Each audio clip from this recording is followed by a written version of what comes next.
can fly. I believe.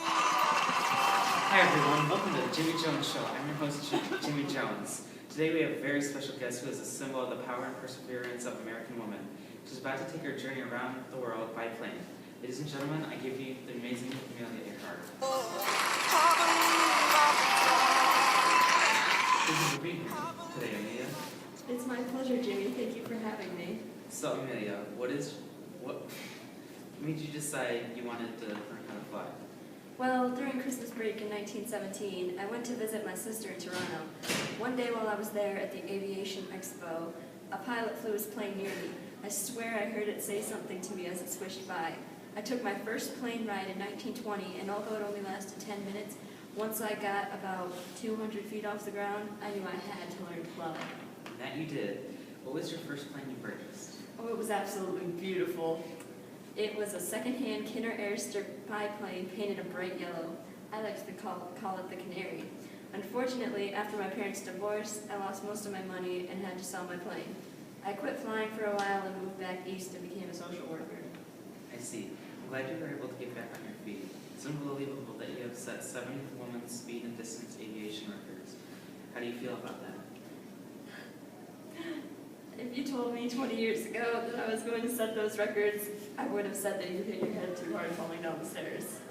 Can I just say that I think it's fantastic that a woman set the world altitude record of 18,415 feet. That's insane. It's amazing that women has changed the world from all around the world. I'm so glad that things are finally turning around for women after all these years. We deserve to be appreciated just as much as men. I couldn't agree more. Speaking of the role of women, I understand that you are president of the 99ers organization. Can you tell us more about that? Well, the 99s organization is basically dedicated to women's aviation. I started this organization because I feel that everyone deserves to do what they are passionate about. That's wonderful. So the first time you flew across the Atlantic, you were just a co-pilot and weren't allowed to fly. Did you ever fly across it on your own?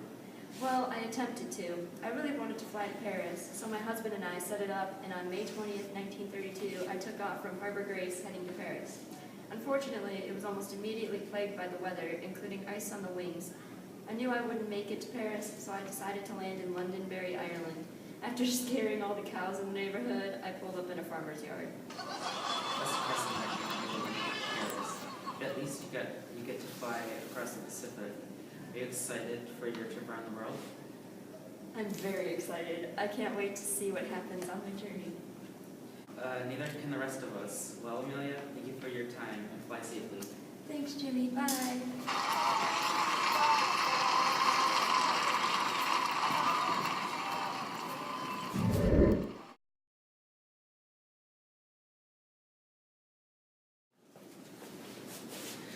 Hello, in case you don't remember, Amelia Earhart was on my show about 1 month ago. Well, she has been on her flight around the world, and she somehow lost communication with the United States. We assume that she has landed on an island somewhere, but we are still unaware of her exact whereabouts. Keep Amelia in your thoughts and prayers and hope she comes home soon.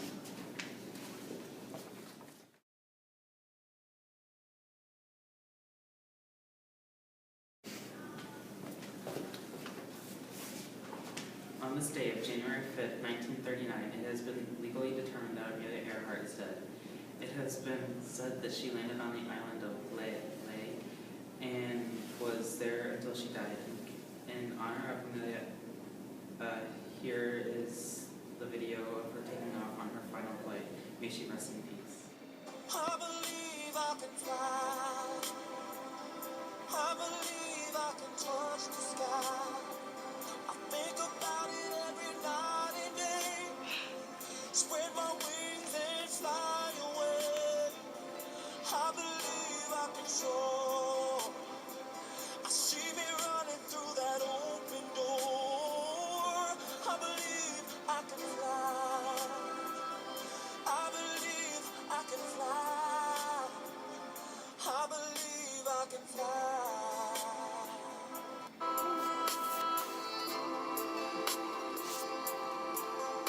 See, I was on the verge of breaking down.